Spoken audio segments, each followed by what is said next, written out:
Good morning sa inyong lahat at ako po ang iyong trainer for today. Ako si John Jester Ching and ang di-discuss ko ngayon is General's Course 1, New Technopreneurs Orientation or NTO.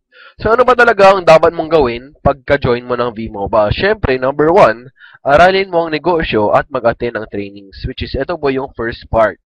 So, anong gagawin nyo on your first week sa V-Mobile? Kailangan nyo pag-aralan ng negosyo, yung company profile, V-Mobile products, important commands such as access card sign-up, using and ordering products, replenishment of LX accounts or reload ng load wallet, maximize the website, loadextreme.ph and mylx.biz, and how to start sharing the business. So, prospect listing, first invites, and anong gagawin mo pagka-join ng mga technopreneurs mo sa group. So, dito, company profile, ang V-Mobile Technologies ay established April 29, 2008. So, as of now, more than 3 years na po ang company. So, pwede nyo sabihin na, sabi nila, pag 2 years na ang company, ibig sabihin, 95% stable na po ito. So, mag-ingat kayo, maraming mushroom companies ngayon or yung mga fly-by-night companies na ngayong araw, andyan sila, kinabukasan wala na sila.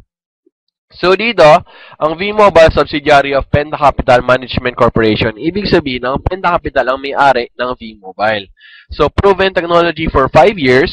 Yung Load Extreme kasi, yung system na ginagamit natin, yan pa yung pinakauna dati, 2003, si Sir Benko ang gumawa ng Universal Loading System. Nauna pa tayo sa Smart. Nung wala pa silang e-load, meron ng Load Extreme. Diba? Ang galing ni Sir Benko. So dito, 1.1 billion revenue in less than 2 years. Ibig sabihin, kumikitang kabuhayan talaga ang V-Mobile. So pag ang kumpanya kumikita, hindi yan magsasara. Dito, who is Penta Capital? So, kailangan nyo gawin yung homework nyo, mag-research kayo, pero some points na pwede nyo ma-consider dito is, established sila 1957.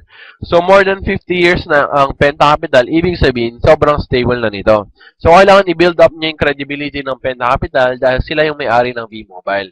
And syempre, para ma-warningan nyo rin yung mga prospects nyo sa ibang kumpanya na yung tao-tao lang may-ari, sa atin talaga, super credible and super stable yung company natin. V-Mobile products, yan. Sobrang dami nating produkto. Cellphone cards.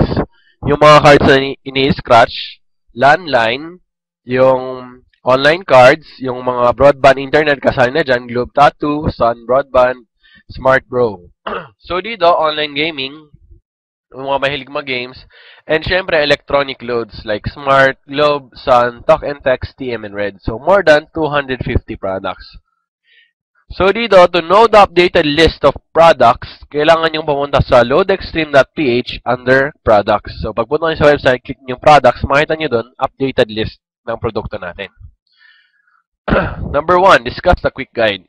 So kasama sa kits nyo, kung binuklat nyo yan, is meron po dyan nakalagay na quick guide. And sa loob nyan, meron dyang LX gateways. Ano tong mga gateways na to? Ibig sabihin, lahat ng commands na gagawin nyo, kung maglo-load ba kayo, transfer ba kayo, lahat yan, ipapadala nyo sa gateway.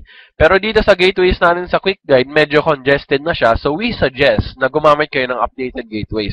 Ito yung mga updated gateways. Okay? So, pwede rin kayo kumuha ng listahan ng updated gateways sa kanya-kanyang upline team leaders nyo. Okay. So, paano mag-register ng access card? So, dito, pag gamit mo yung cellphone mo, merong format sa quick guide mo, LX space reg, space ID number, space SAC, yung SAC, subscriber activation code, located sa likod ng access card. Space birth date, remember to follow the format, which is month. Kung March ka, 03-22-1988. Okay, March 22, 1988, tandaan yung birthday ko. And then space, telco, kung Globe, Sun, or Smart. So, pag talk and text or TM, talk and text ka or red, ibig sabihin Smart ka. Pag TM ka, Globe. Space, your full name. So, send to your updated gateway, magre-replay siya ng PIK nyo. So, remember, ang tawag natin doon sa cards, hindi po siya retailer cards. Pwede nyo tawagin techno-user cards or access cards na lang. And then, very important, take note of the assigned gateways and save it as your primary gateway. So, pag text nyo sa gateway, mag-assign siya ng gateway sa inyo, isave nyo sa phone book nyo para mas madali. Double check your birthday, kung tama yung format, telco, and full name. Pero ang recommended talaga namin para mas madali is online access card sign up. Punta kayo sa website natin which is loadextreme.ph. So, tandaan nyo, load X, walang E, then stream.ph. So, ito yung website natin. Sa upper right, makikita nyo dyan, no account, click here. Click nyo yan. And then, fill up nyo to, full name nyo, address, yung province, pwedeng wala na. Birth date, dito naman, slash ang format. So, sa birthday ko, March 22, 1988, that's 03/22/1988. Sa cell number, remember to follow the format 0917-1234567. ID number nyo, nasa kit nyo, SAC, nasa likod ng Technopreneur card nyo, and of course, your email. Then, press submit. So, paano ba tayo mag-load? Siyempre, yung produkto natin load, tapos hindi kayo marunong mag-load, dapat pag-aralan natin to. And, ito, very basic lang. Nasa quick guide rin. LX space load, space ID number, space PIK, space product code, space customer cell phone number.